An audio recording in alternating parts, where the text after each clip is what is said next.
Hello dear students, this is Madhurima Miss.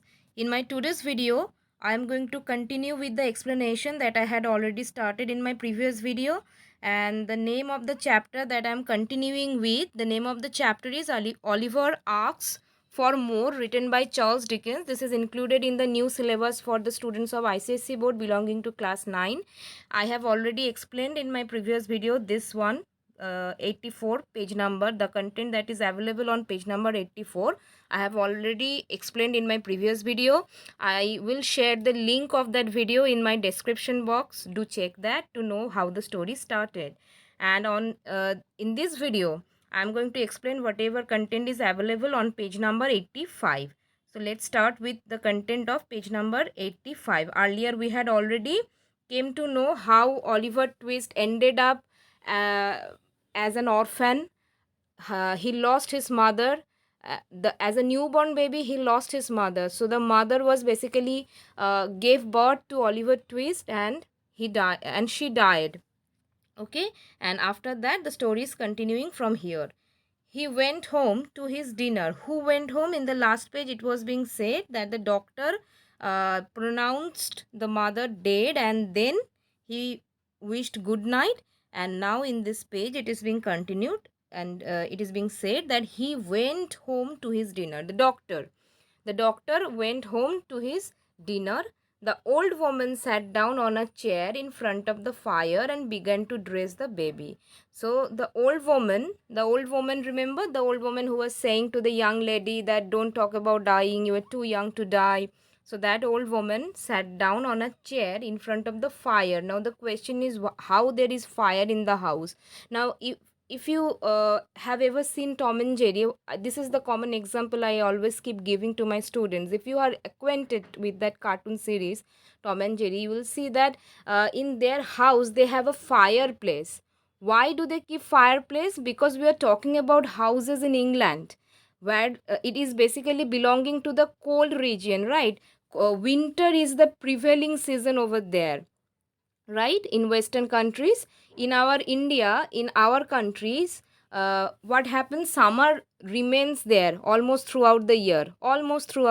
Summer is the prevailing season. But in case of western countries, especially England, Scotland, western countries, winter is the prevailing season. So that is why they must arrange something. The cold is severe cold, you cannot tolerate that much cold. So earlier in back those days, they didn't have room heater like we have in today's world, room heater. But back in those days, how they used to maintain the heat in the house during cold winter, they had a fireplace, chimney. Throughout the chimney, all that dust and the smoke will go out of the house. So that is why the fire is being mentioned over here. Okay, don't think that the house caught fire. Basically, she was sitting in front of the fire, means the fireplace where the fire was burning to maintain warmth in the house. Okay, and began to dress the baby. So the baby was a newborn baby, naked, and she was dressing up the baby. She dressed him in the very old clothes used for babies who were born in the workhouse. Now, at the beginning of the story, we are told that each and every child who has no connection, no relative, nowhere to go, no money to spend, those people will end up in which place? Will end up in workhouse. So basically, whenever some mother comes, gives birth to a child and dies over there, the child becomes orphan with no linkage to the family, no relatives to take care of. That orphan child, there are so many orphan child that came before Oliver Twist in that workhouse. Their clothes also remained with the old woman. So basically, they don't buy new clothes. This is the Victorian world we are talking about, right? Where the poverty was at its extreme level, and the rich people were getting richer and the poor people were getting more poor. Okay, poorer. So that is why they never bought new clothes for new baby. These are the orphan children we are dealing with. So they never got new clothes. So a baby who was born and given a cloth and then grew up, those clothes were kept for other babies to come there. So similarly, those old clothes were kept by that old woman. Okay, so those clothes are now used for this newborn baby, Oliver Twist, the main character, the central character of our story. The child was an orphan. Orphan, who is an orphan? Orphan means a child with no parents. Okay, you cannot trace back their familial link. Okay, they had no connection. You don't know from which family they belong. So those children are called orphan with no parents, no connection to family. From where did they come? Nobody knows. From which family they belong? Nobody knows. So they are called orphan. So the child was an orphan. Which child? This child, the child that is being described as a newborn baby here, born into a world which had no love or pity for him. So the child was orphan, and this child was born into a world that has no love or pity, nothing for him. Forget about money, food, and other necessary things, basic things. The most important thing that a child required was love. Love, caring, pity, nothing was there for him. So basically, right from the beginning of his life, he is going to face the struggle period, right?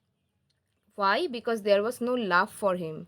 As an orphan child growing up in an orphanage in a Victorian era, Victorian society, definitely there was no love or pity for him. There was no one to show love or pity for the child. No one was able to discover who the baby's father was or what his mother's name was. So nobody was able to trace back the link to the family, from which family this baby came, or the father of the family, who was the father of the baby, who was the father of the mother of this baby. Okay, who were the parents of this baby, what their names were, from which family did they belong. Nothing was ever discovered. No one was able to discover that information. Okay, so Mr. Bumble, we are getting introduced to another character over here. First we got introduced to the mother and the newborn baby, then the doctor, then the old woman. Four characters. Now this is where we are getting introduced to the fifth character, Mr. Bumble. Now who is Mr. Bumble? He is an important officer in the town. See how this information is given here within two commas. This is called apposition. When you are attaching information of a person or a thing or in a city, anything, within two commas, there is a name, then the comma, then the information, and then again the comma. After that comes the verb. Okay, so this is called apposition. This is how the apposition is being used to provide us with information, or information about the person or thing or the city. Anyway, apart from the grammar, let's come back to the story. Mr. Bumble, an important officer in the town, invented a name for the baby. So since there was no one, no father, mother of the baby, no connection to a family or grandfather, grandmother, nobody was there. Who invented the name? It was to be invented, created, because neither the name can be created, that is different, but what is going to be the title of the baby, the surname of the baby. Surname shows from which family you belong. Names can be given to anyone, but surname was invented. It was to be created. It was something to be invented, as there was no information about the father and the mother of this newborn baby. So who invented the name for the baby? It was Mr. Bumble, and he chose the name Oliver Twist. So this is where this naming is being done. In this paragraph, you can get the information about the naming process of how Oliver Twist came to be known as Oliver Twist, or being an orphan kid. Who gave the name? Mr. Bumble, and he created this name Oliver Twist. Let us see how he created. There is a process. We name the babies here in order from A to Z. So since they have no connection, no family, no relatives, how the surnames are created? A to Z. They maintain an order.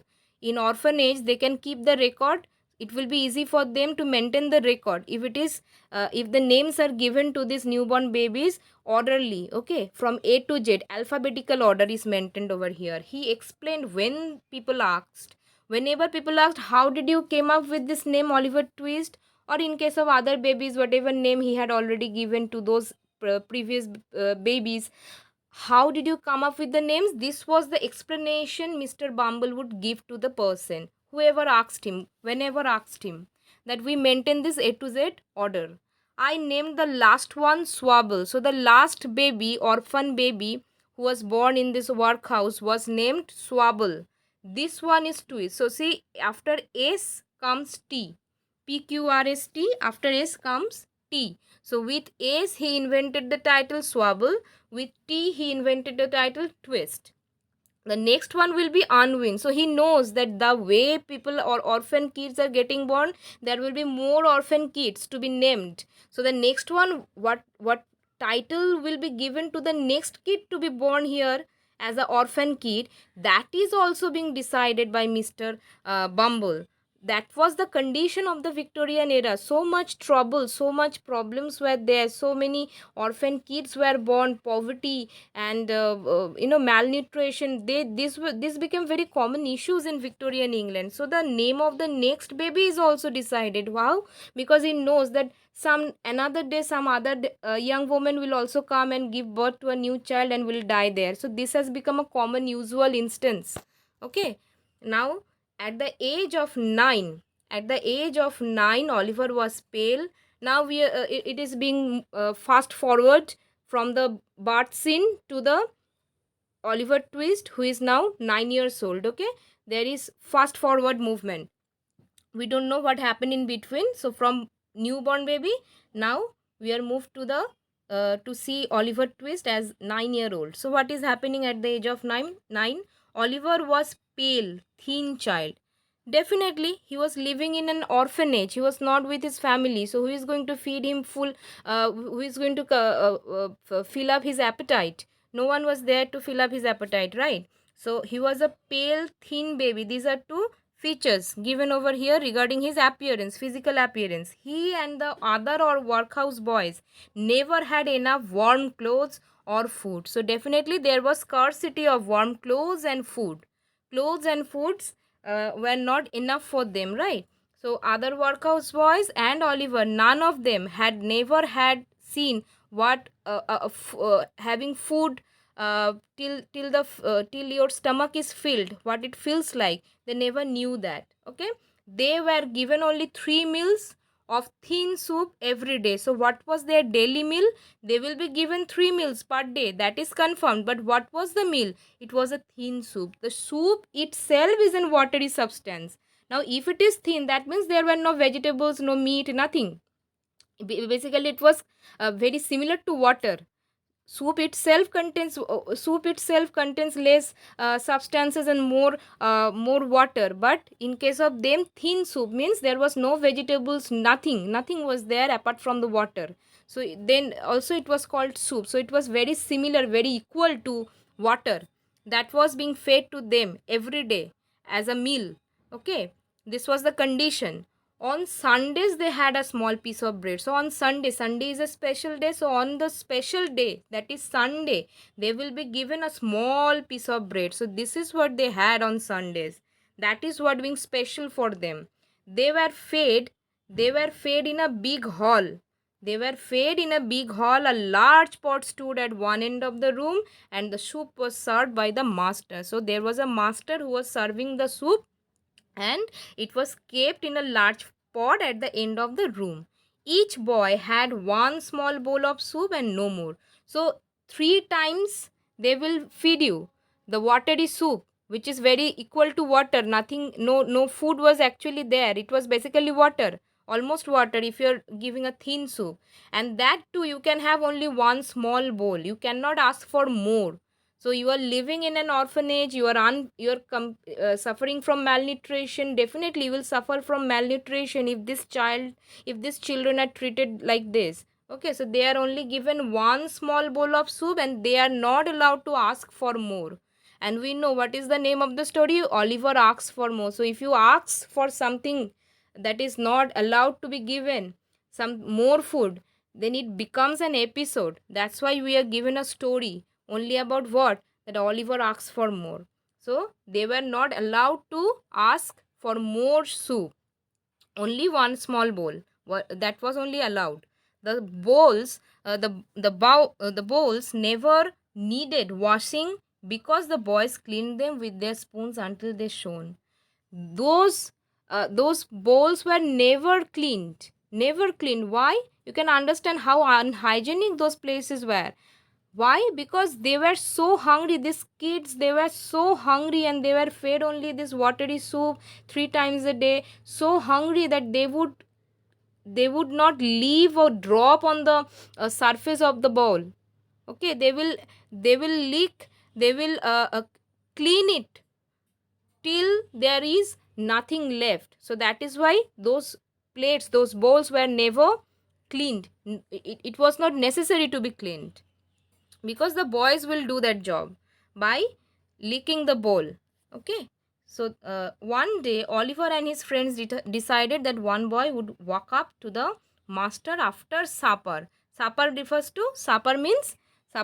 to dinner. Okay, supper means dinner. So one day Oliver and his friends, they decided what, that one boy has to go up to the master is the person who is serving the bowl of soup, remember. And after supper, that boy will go up to the master and ask for more soup. So remember, asking for more soup was not allowed. So it's like putting up a bell on the throat of a cat. So who is going to do that? Who is going to tie the bell in the throat of the cat? Who was chosen for that? Oliver was chosen for that. That Oliver, you are going to do that. You are going to, after the supper, you will go to the master, you will ask for more soup. Then see what happens. In the evening, the boys sat down at the tables. The master stood by the pot as usual, and the soup was served as usual. The soup was also served to them. It disappeared quickly. Definitely, so hungry these young kids are, and they are not being fed up to their appetite. Definitely it disappeared within a fraction of second. The boys whispered and made signs to Oliver. So now what has already been decided, that Oliver will go and ask for more. They are whispering to one another. Now it is the time they are making signs that Oliver, you should go now. You should go for more. Go and ask for more. He stood up from the table and went to the master with his bowl and spoon in his hands. So now Oliver is going to it's asking for more food. It's like going to a war. Okay, so this kid with his bowl and spoon in his hands is going to a war against the master by doing what? By asking for more food. And what is Oliver is asking? Please, sir, he said, I want some more. So this is the content. This is the content that is being printed on page number 85 of Treasure Chest. And you see Oliver is requesting to the master that I want some more.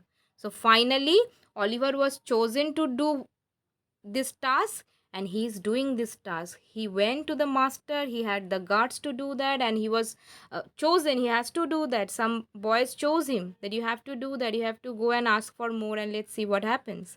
So what happens after that, after Oliver asking for more, we are going to see that in my next video. As you know, in my each video I explain one page wise. I explain word by word, line by line. And if you like the way I explain the stories and try to make it easily comprehensible for you, if you like my work, do like my videos and subscribe my channel, and don't forget to share my videos among your friend. Thank you for watching my videos, and do follow my previous video on Oliver ask for more. I will give the link in the description box. Thank you for watching my videos.